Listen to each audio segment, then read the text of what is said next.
buat marketing itu 3, produk, customer, brand. Ketika mau invest itu kita ngelihat ada 4 hal lagi nih yang kita lihat Ya, nih. apa itu? Kalau kita nggak punya koneksi, katakanlah nggak punya keluarga yang bisa dibilang bisa Keluarga membiayain, Anda, atau keluarga entrepreneur.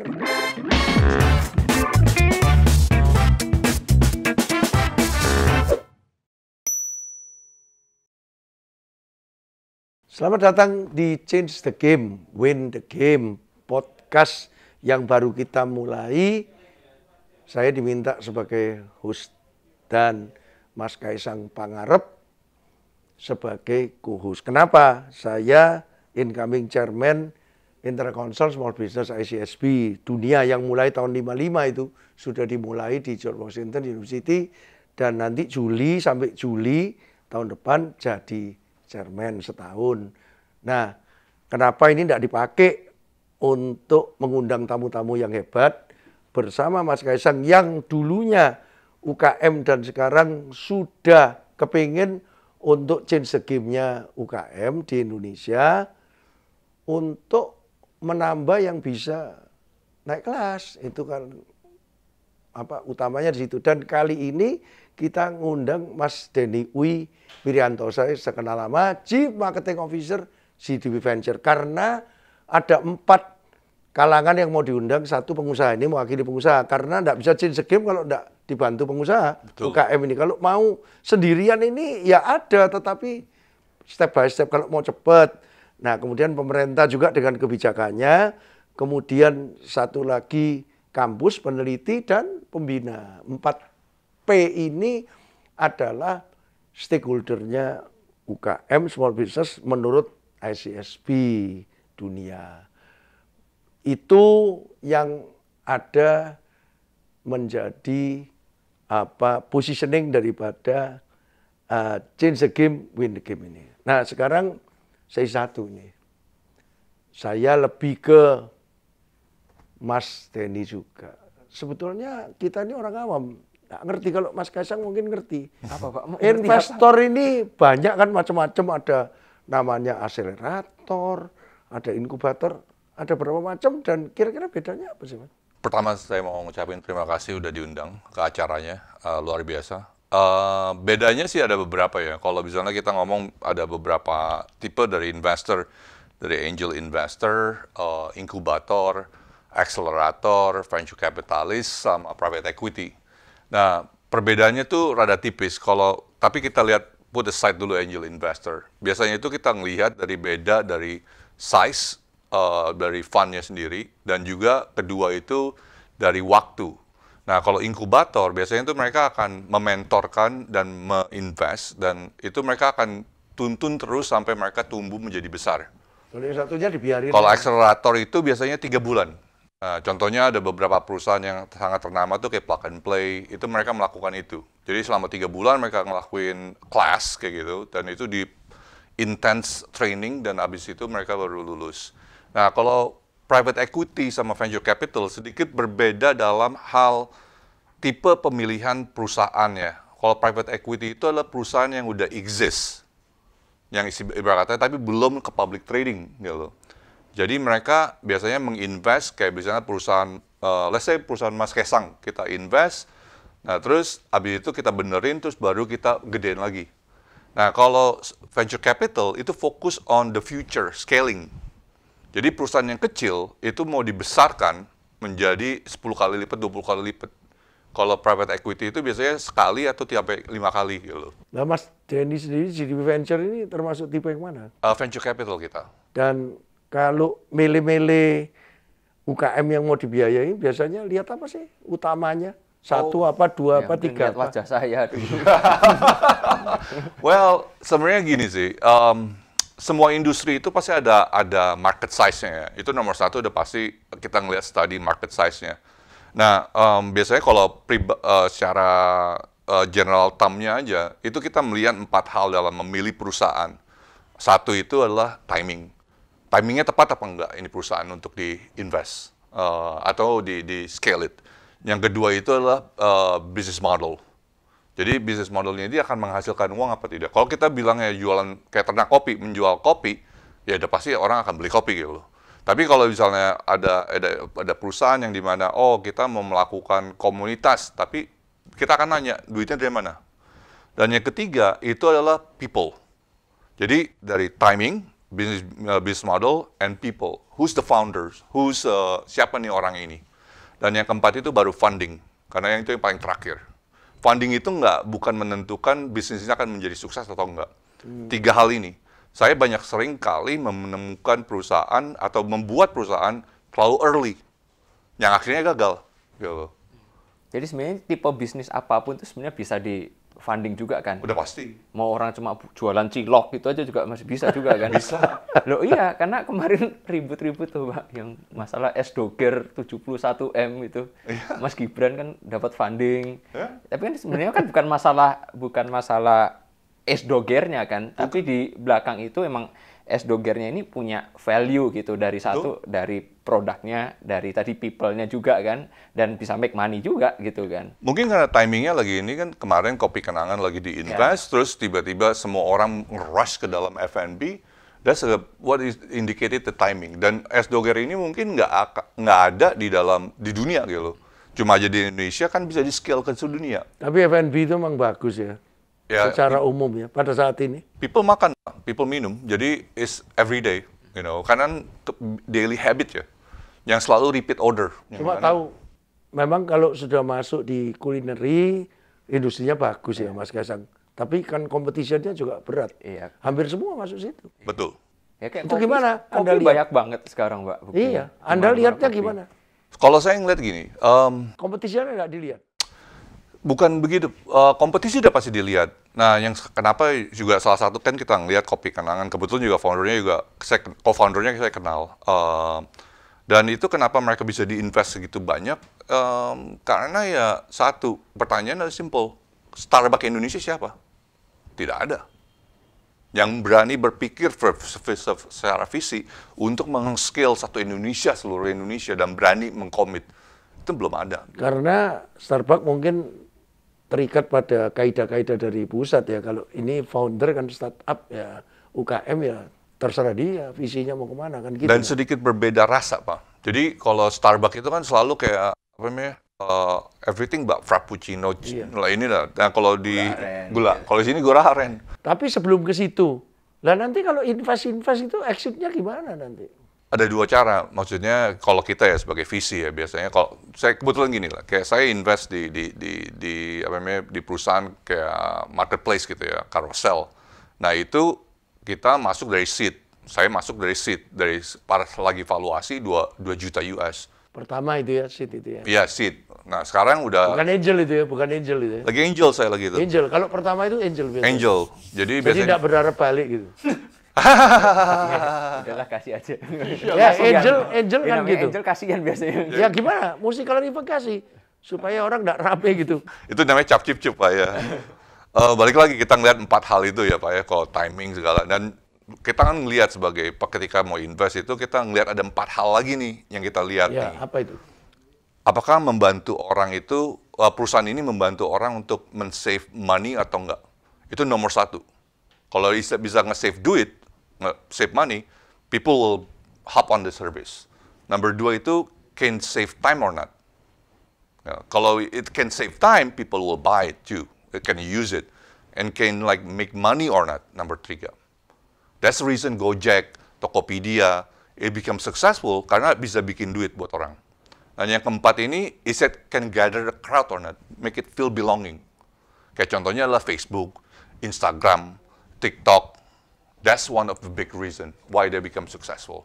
Ketika ada 4 elemen ini, they will become unicorn, most of them. Dan belum tentu perusahaan baru yang kecil itu tidak bisa mendapatkan porsi sehingga sukses akhirnya. Udah pasti. Kan orang biasanya takut.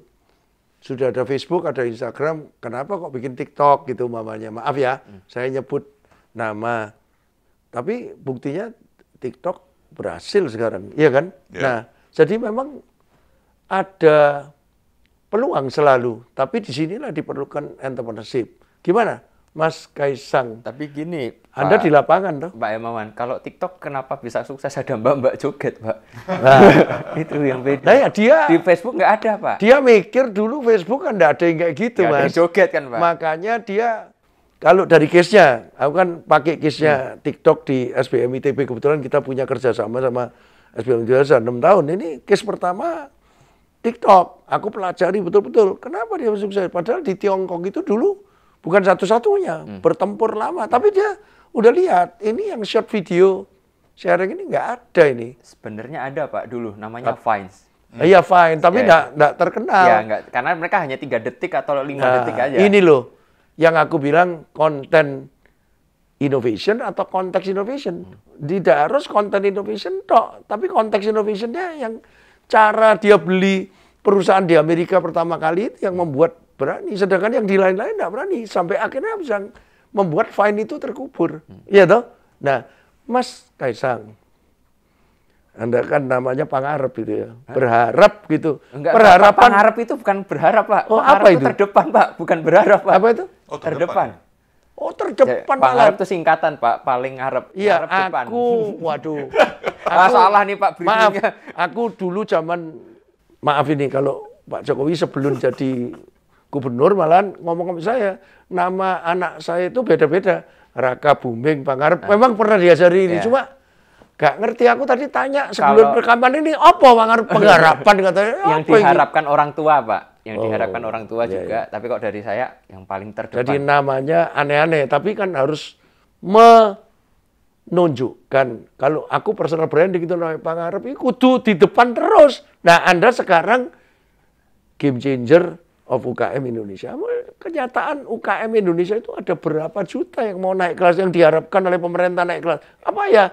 That simple, wong ada kriteria yang ngono untuk diinvest gimana? Ya kalau dari saya tergantung juga toh Pak, kan ya kalau saya mungkin kalau dilihat tadi harus ngeliat foundernya juga gitu Ya, kan. salah satu ya. Salah satu kan bisa harus Mungkin bisa paling penting gitu founder itu ya, ya. maka harus bisa di-trust juga kan Bisa Pak. di-trust. Nah, itu yang kan kenapa reputasi kan alhamdulillah Bapak reputasi bagus. Jadi kan buat anak-anaknya pun buat kami privilege lah apa reputasi Dan Bapak itu sah bagus. ya, sah. Dan saya juga reputasi otomatis bisa dibilang bagus. Jadi juga orang jauh lebih trust ke misalnya katakan nih ada satu Kaisang, satu Pak Tono, produknya sama cuma karena beda itu orang Milih mungkin Kaisang. pasti milih saya gitu.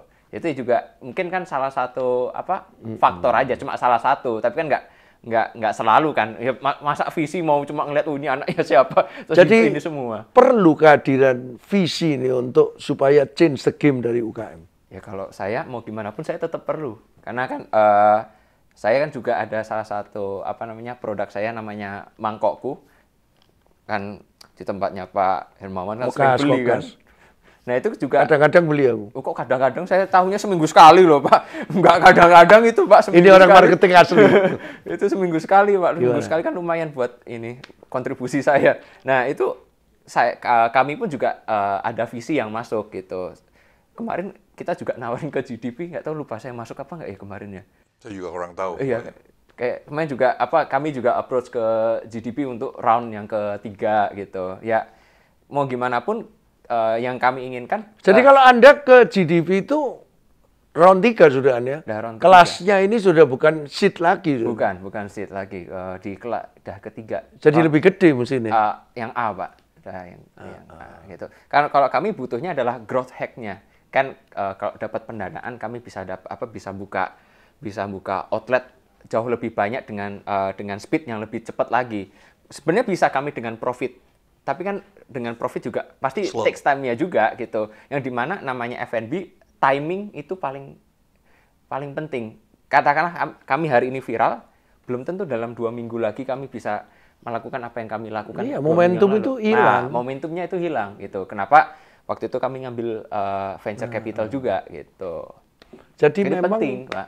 di dalam era teknologi ini sudah 3 tahun yang lalu, aku waktu ulang tahun itu 18 November selalu bikin buku. Bukuku antara lain yang akhirnya jadi buku, nggak tahu Balai Pustaka bilang best business book zaman itu, momentum. Jadi kalau momentum hilang. Udah hilang. Hype-nya hilang, betul nggak? Apakah gitu? Venture capital juga melihat momentum. Udah pasti lah. kita juga balik lagi kadang-kadang memang kebetulan kan kita juga di back it's a family office lah. GDP Venture is a family office. Nah, memang kebanyakan orang karena kita dari keluarga Jarum, jadi biasanya akan didatanginnya untuk duit besar. Padahal kita lebih suka yang duit kecil. Duit kecil? Wah, lebih yang sukanya kita lebih seed. Karena kita, buat kita, salah satu ini juga untuk UKM ya, untuk memilih investor yang kita mesti berhati-hati juga. Kadang kita mesti ngelihat siapa ini investornya. Karena kita ada koneksinya itu lebih banyak. Kita ada network yang luar biasa. We have a client, we have a bank, we have a friends yang dimana bisa. Maksudnya grupnya ya? Ya, groups dan juga friends and family lah yang kita bisa so-called leverage untuk membantu startup ini gitu. Nah, yang itu yang kadang-kadang tidak diperhitungkan sama startup. Tapi Anda juga butuh startup itu punya sesuatu yang mungkin bisa melengkapi grup ini kan? Ya. Grup ini ya punya banyak lah, tapi ya enggak semuanya. Ya. Jadi kalau bisa Mas Kaisang gitu ya. Jadi kayaknya ini UKM itu yang mau menerima funding, bukan cuma business plan-nya tok bagus. Ya, kan kita juga ngeliat. Tadi Anda ngomong mengenai founder dan sebagainya. Apalagi kira-kira yang harus dipunyai oleh UKM? Ya, kalau saya ini dari segi F&B ya, yang pasti paling penting ya produknya. Balik lagi kok produk kita biasa aja. Kadang-kadang produk itu nggak perlu lebih enak, maka kita punya kayak bikin ayam goreng. Kita nggak perlu lebih enak dari KFC, cuma mungkin sedikit beda aja dari KFC supaya kita punya unique selling point kan gitu. Jadi itu kan kadang-kadang yang dilirik gitu. Mulai 31 tahun yang lalu, maaf ya, aku pionir marketing di Indonesia, Simplify the Complex Thing. Buku yang dulu Bapak tunjukkan waktu wali kota Solo, PDB, bukunya Pak Hermawan. Saya cuma ingat ini, positioning di branding Solo itu apa brandnya? Aku nggak punya duit seperti tetanggaku Jogja yang bayar Pak Herman secara profesional. Spirit of Jawa. Duh Pak, ya memang itu tidak terpikir sebelumnya dan itu menunjukkan diferensiasi Solo dibanding. Jadi maaf ini, kalau aku boleh ngomong, Pak Jokowi itu sudah marketing, makanya menjadi pertama kali, aku bangga sekali orang marketing pertama yang jadi presiden ini. Cuma nggak dikenalin beliau masih di Singapura, dikenal Mas Gibran, Ibu, Eyang, dan sebagainya. Jadi keluarga marketing asli nih. Dan keluarga entrepreneur karena memang Eyang ngomong, lu kita ini keluarga pengusaha dari dulu katanya. Jatuh bangun, nggak selalu sukses juga. Jadi berani mengambil risiko. Kalau saya sukses, Pak. Iya, karena pangarep toh. Iya. Di depan sendiri. Nah, sekarang balik lagi. Kalau UKM itu berhubungan dengan ini. Kalau umpamanya kuliner lah, sampean kuliner. Selain beda tadi, pendiri apalagi? Kita biasanya balik lagi itu, yang bisa kita jual itu apa aja kan? Oke, makanan. Tapi kan di satu sisi kita punya juga pasti namanya aplikasi. Apakah kita bisa dapetin data customer kita, kayak Kopi Kenangan kan punya aplikasi juga tuh Pak, yang dimana misalnya nih orang sukanya beli kopi saya nih yang misalnya harga 18.000. AI-nya jalan ya terus. AI-nya bisa bantu. Ya, terus kayak mereka kan bisa ngumpulin database yang dimana itu kan juga kalau kita olah ke depannya juga bagus juga gitu. Jadi kan nggak hanya sekedar cuma UMKM nih cuma jualan kopi. Saya rasa kan kayak Kopi Kenangan kan tidak hanya jualan kopinya, tapi yang di luar itu kan mereka ada juga, Pak. Cuma kan orang ya mungkin lihatnya hanya dari sisi itu aja gitu. Aku ngelihatnya Kopi Kenangan ini luar biasa ya. Tapi terakhir memang menjadi hype karena barusan dapat funding yang gede tadi unicorn, no? Ya, 1,3. Iya, itu is amazing. Nggak cuma momentum tapi memang usaha mati-matian. Dan memang dia tak lihat mengusahakan diferensiasi itu, PDB itu mati-matian.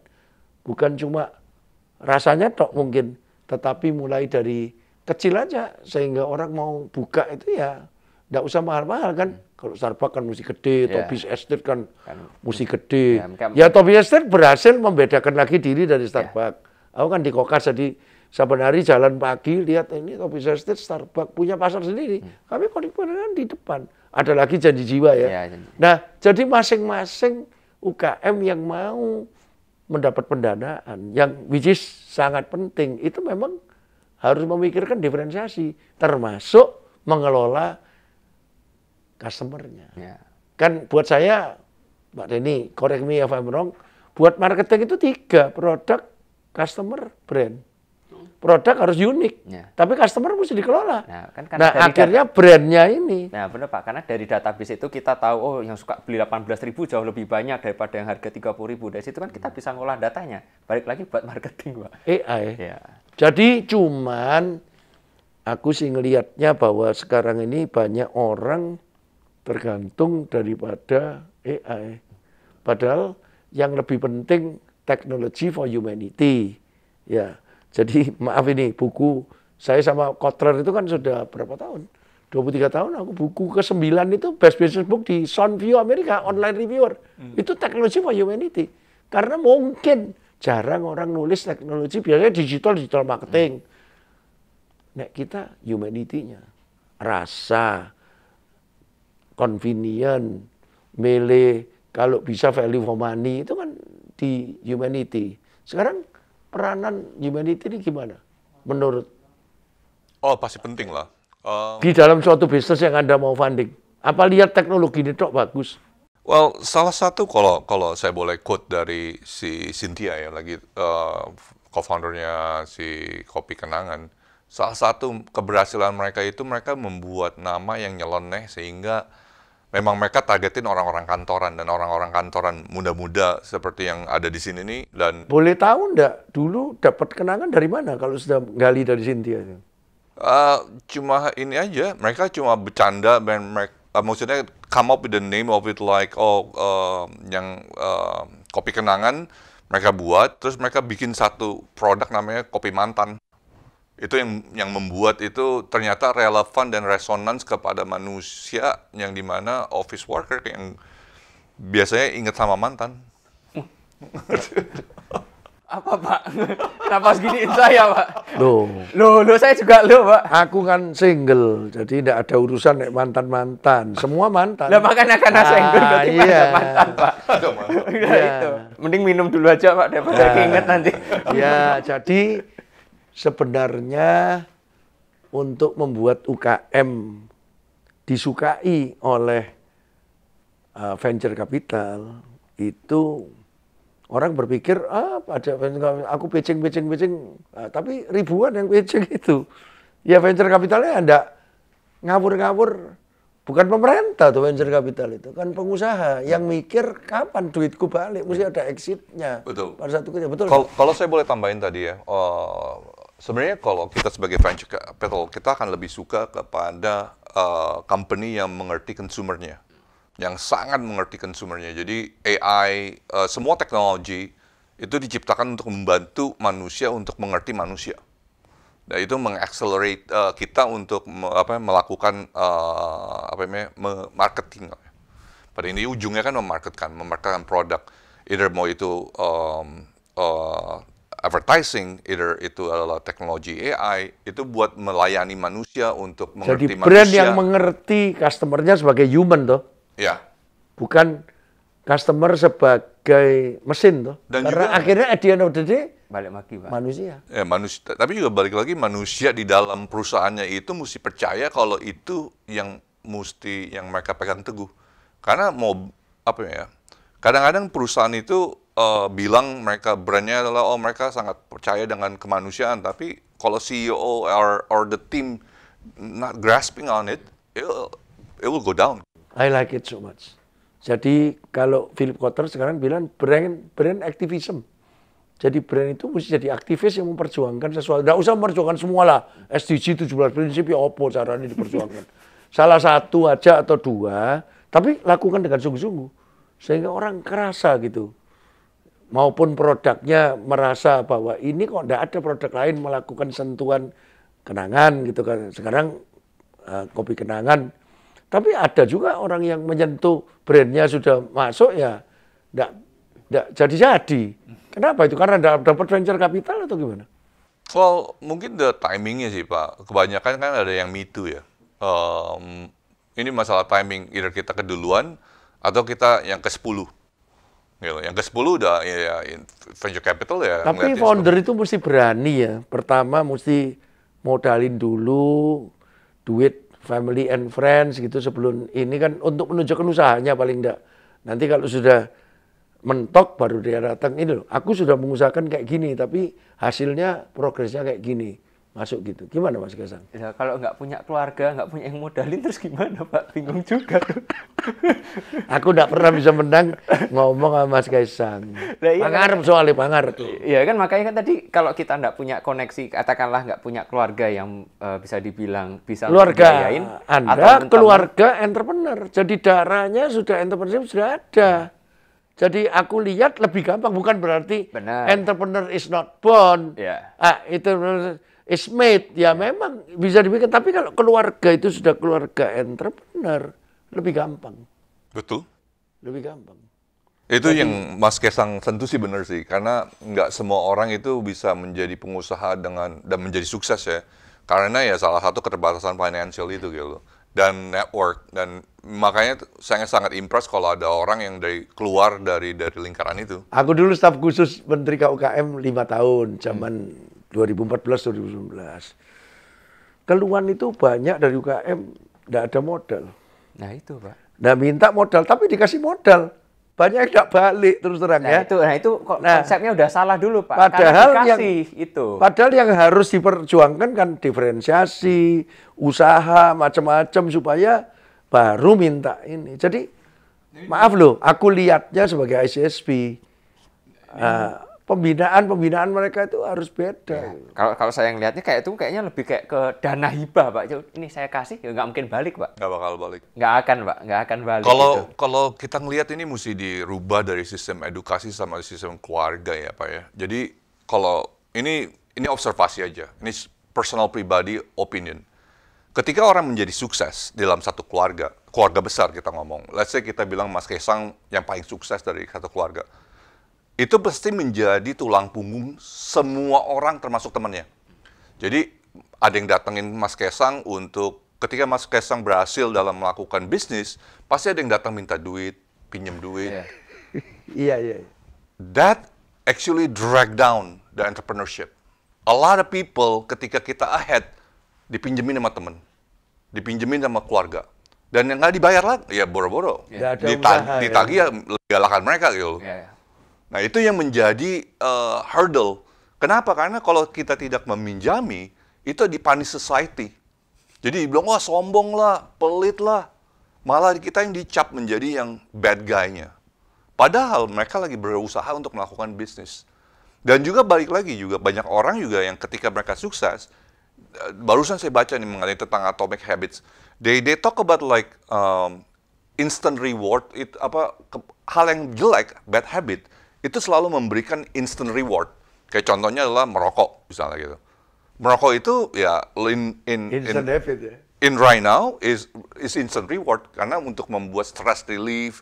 Tapi in long term mungkin akan membuat dampak yang negatif gitu loh.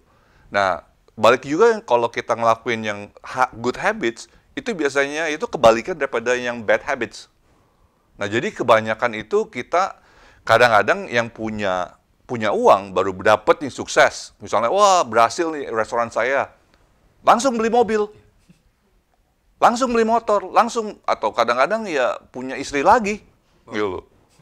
Maksudnya dalam hal ini istri kedua, istri ketiga, istri keempat gitu loh.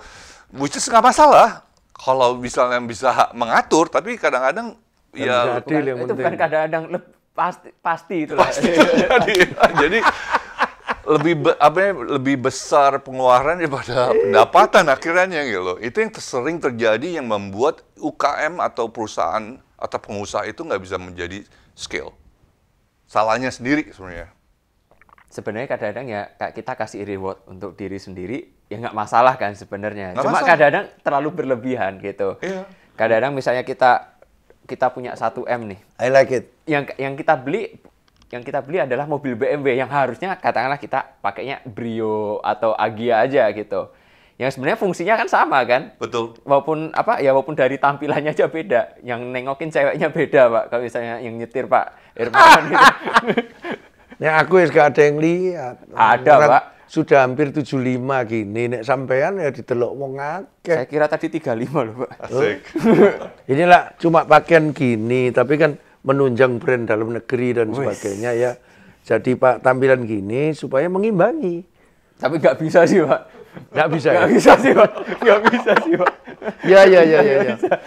Aku nggak pernah bantah sama Mas Pangarep. Nah, soalnya saya diingatkan lagi artinya bukan pengharapan. Itu sih ngomong ini aku pengharapan katanya. Nah, padahal Pak Pangarep itu nomor 1 di depan sendiri. Nah, Mas Kaisang sekarang dengerin banyak toh dari pandangan venture capital. Nah, sekarang orang banyak yang salah ini paradigmanya. Pemerintah kok enggak nolong apa UKM mau naik kelas kok dibiarin aja. Tapi kakek ditolong. Waktu aku jadi staf khusus aku bilang sama menteriku waktu itu, Pak, ini aku udah ICSB ini keliling di mana-mana, ikut Italia, ikut UAE, ikut mana-mana. Maaf loh, di UAE itu kan negara kaya ya. Ya bukan kaya minyak, tetapi ada duit lah. Itu aku lihat anak muda di sana jaga toko. Toko, arloji, macam-macam. Ceweknya ayu. Aku masuk, kok sepi tokonya. Nah, wah, you are very good ya. Tak bilangi, you are the owner. Ya, aku memang mesti gini karena dikasih pemerintah katanya uang. Jadi aku perlu uangnya itu untuk begini. Tapi sesudah ini gimana? Ya aku jaga. Tapi tak lihat ya enggak berusaha. Aku ini beli, enggak berusaha.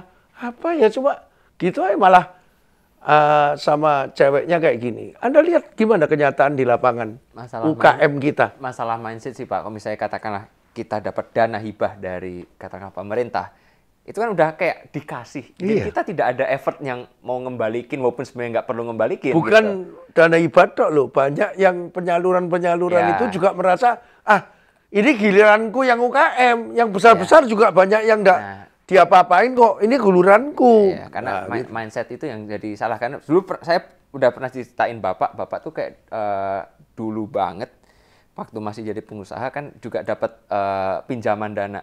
Dari 20 orang yang ngembalikin itu hanya Bapak sama temennya. 18 lain pergi semua. Karena dapat duit, udah ngapain harus usaha lagi kan capek, yang malah dapat duit cash lebih enak gitu. Tapi kan itu tadi lagi instant reward, tapi bukan berarti hal yang baik juga kan.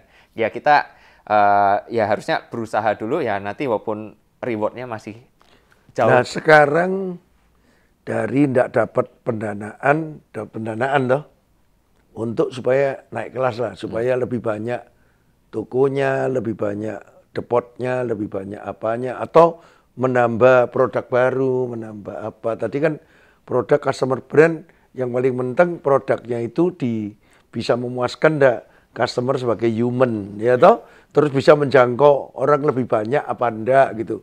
Baru brand ini dipandang. Kalau asal punya merek dan diperjuangkan lewat keunikan produk yang ditambah terus kemudian memuaskan customer mungkin kurang puas pada waktu pertama kali, kompetitor kalah, tapi pada tengah jalan kan gimana itu? Kan kompetitor niru. Nah, kalau sikap venture capital sebelum ditiru keluar duluan atau gimana? Pada intinya sih ini sih, ya kalau kita ngeliat kan tiruan pasti kan burem lah ya Pak ya. Yang namanya kalau kita fotokopi sih burem tuh dibandingin buku asli. Yang kalau kita bisa ngelihat adalah ya terus berinovasi. Salah satu juga challenge dari perusahaan pun juga yang kita challenge ke perusahaan yang kita invest pun juga apa nih yang baru. Karena mereka sebagai entrepreneur, sebagai CEO, mereka mesti... If you already invested. Ya, mereka mesti ngelihat... Sudah diinvest, ditanya, jangan gini-gini tok gitu. Kalau mau naik kelas lagi kan mesti nambah produk, nambah segmen, nambah... Kalau belum diinvest, biasanya kita ngeliat milestone mereka sih, Pak. Jadi sebelum... Kalau sudah diinvest? Hah? Kalau sudah diinvest? Kalau diinvest, kita akan ngelihat dari pergerakan mereka. Bisnis mana yang mereka lagi berhasil, atau sektor mana yang lagi mereka berhasil. Dan kalau kita ngeliat mereka stagnant, itu right away we tell them straight because everything berdasarkan. Kalau nggak bisa, diomongin nggak bisa. Ya, itu namanya pas lagi dibilang duitnya hilang, Pak. Iya, duitnya hilang. Duit Anda hilang.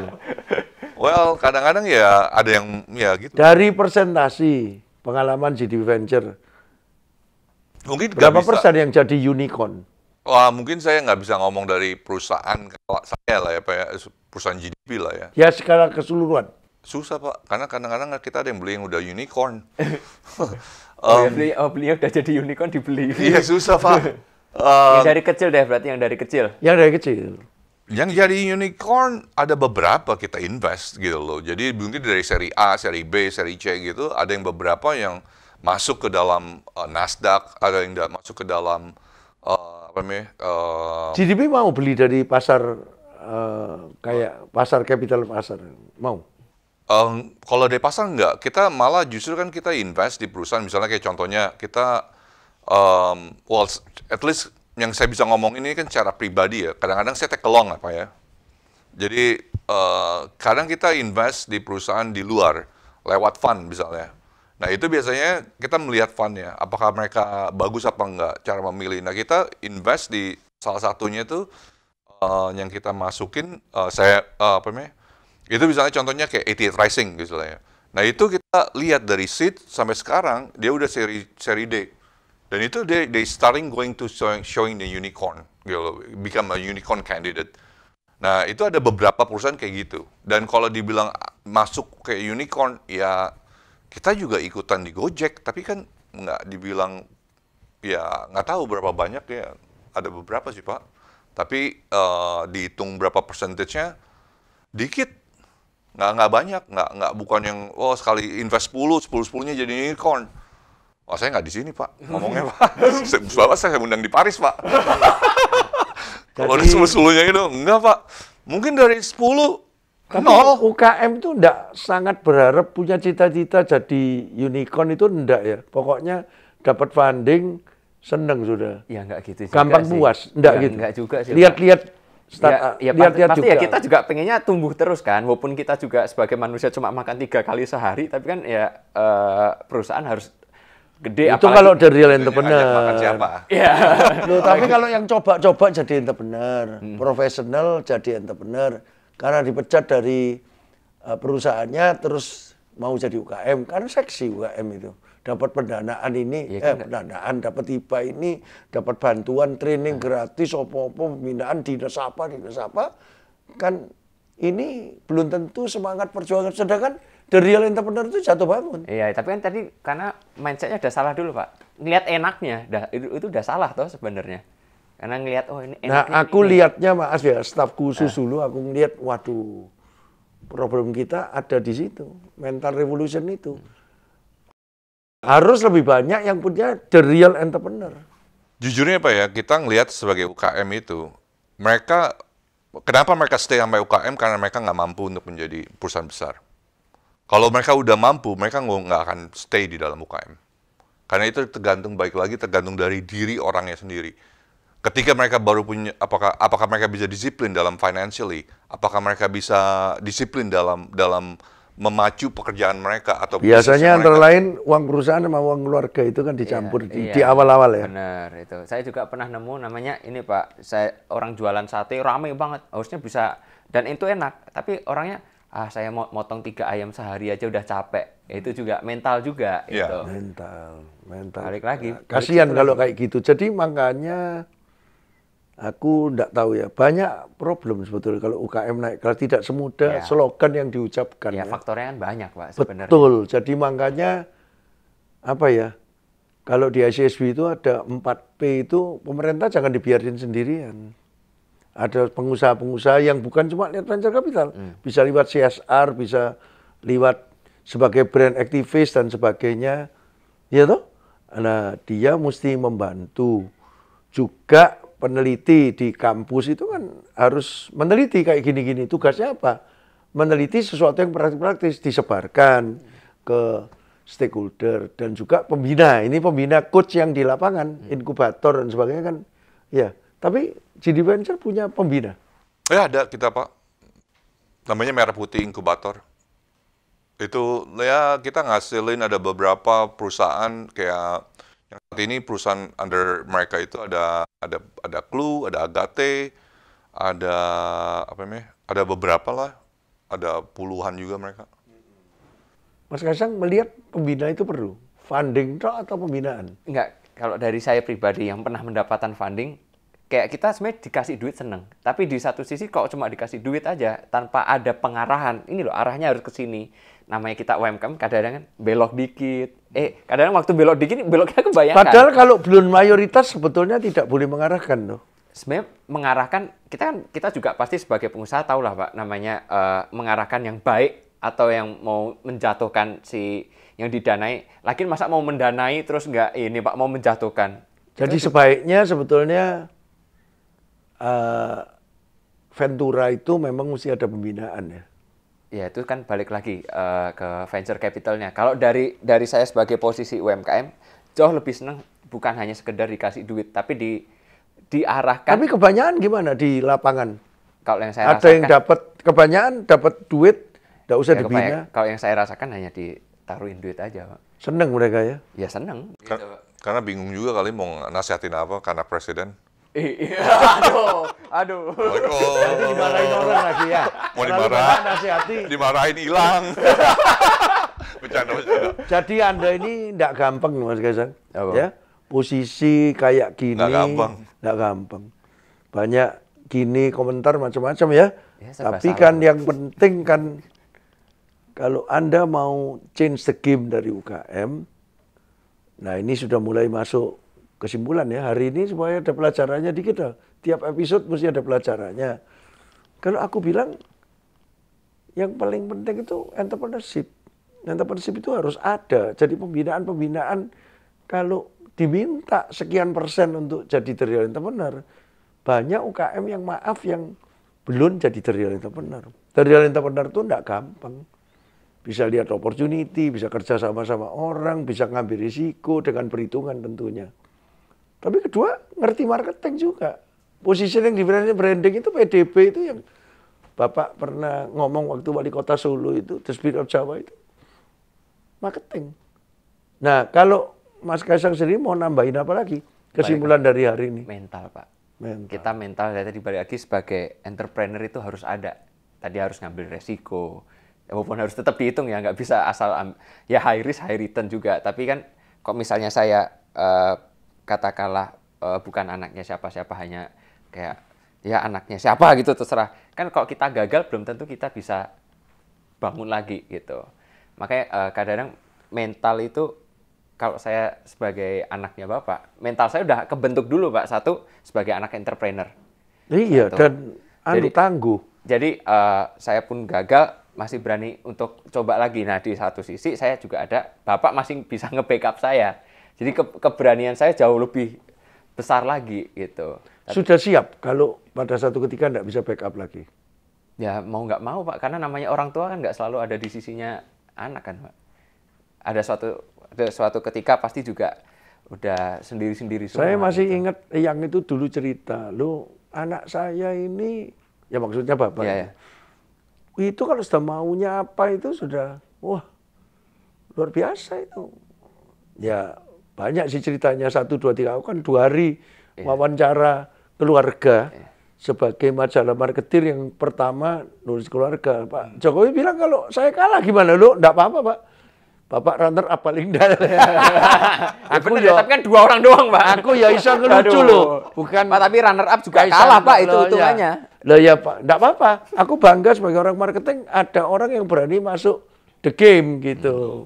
Nah kalau Pak Denny Uy sendiri Wirianto ngelihatnya pelajaran apa dari conversation kita? Tadi kan entrepreneurship penting, marketing penting, tapi beyond ini 2 mental itu mendasari semua. Ada lagi? I think like kalau saya ngelihat juga salah satu saya ngefans sama keluarga Pak Jokowi ya, ngelihat anak-anaknya gitu. Karena kan kalau kita ngelihat tuh orang tua tuh bisa kita reflect dari anak-anaknya. Kalau menurut saya mereka itu menunjukkan ada beberapa hal trait yang kalau menurut saya yang patut dicontoh. Ini bukan saya kissing ass ya, tapi even though you are in the top position, tapi you still like have ambition untuk berusaha. I think that's amazing gitu. Banyakan tuh yang udah berhasil mereka kan enggak minta jadi anak presiden juga waktu itu. Iya, dan mereka biasanya itu nyaman biasanya. Itu jadi ambitionnya itu ada. Dan setiap orang itu mesti ada ambisi. Mau ambisi itu menjadi pengajar, menjadi astronot, apapun itu yang membuat orang kita, kalau dibilangnya adalah drive. Dan yang kedua itu adalah dalam ini komitmen. Dalam melakukan sesuatu itu mesti komitmen. Itu yang paling penting. Kalau kita ngelihat dari Mas Kaisang, dari Mas Gibran, there's two things that like mereka udah ada gitu. Komitmen mereka kalau mereka going to UKM, contohnya Mas Kaisang going to UKM, they all in gitu. Komitmennya tinggi. Dan yang ketiga itu adalah disiplin dalam menjalankannya, nggak belok-belok, Pak. Kebanyakan orang tuh belok-belok gitu. Dan kita nggak ngelihat, mungkin saya nggak ngelihat kali ya. Maksudnya ya Mas Kaisang misalnya beli 10 Ferrari atau 10 Lamborghini, banyak orang itu pengusaha nggak ketika mereka ngasilin duit. Crazy rich ya, crazy rich. No, they're not crazy rich. They just like silly rich, you know. Silly rich. Why you need 10 car? You know, kenapa perlu yang nggak bisa dinaikin di Jakarta gitu, atau di Surabaya atau di mana? Macet, Pak. Nggak bisa ngebut juga gitu. Nah, terus yang ya keempat kalau saya ngelihat, ya dari hal ini mau nggak mau kayak yang dilakukan ini jago marketing, gitu. Dan itu yang paling penting kalau dalam. The last 1 minute untuk co-host. Ini Pak, kalau bisa dilihat keluarga Djarum itu ini Pak, bisa kita tahu lah salah satu yang terkaya di Indonesia. Tapi Pak mobilnya ya ampun jelek Pak. Mobilnya bagusan saya Pak. Saya persis tahu karena kenal beberapa. Mulai dari kelok. Sampai saya, itu penting ya, iya. humble itu. Humble, being Sebagai humble. the real entrepreneur mesti humble. Tapi nggak enak, Pak. Nggak bisa beli mobil bagus saya, Pak. Yang punya aja kayak gitu. Iya. Ya. Padahal KC bisa ya. Bisa, mampu Pak beli mobilnya langsung semua dibeli, bisa pabriknya semua. Oke. Terima kasih Mas Yani. Iya. Mas Thank you. Kaisang Terima kasih mudah-mudahan semua. mau mendampingi terus ini, change the game, win the game. See you next time.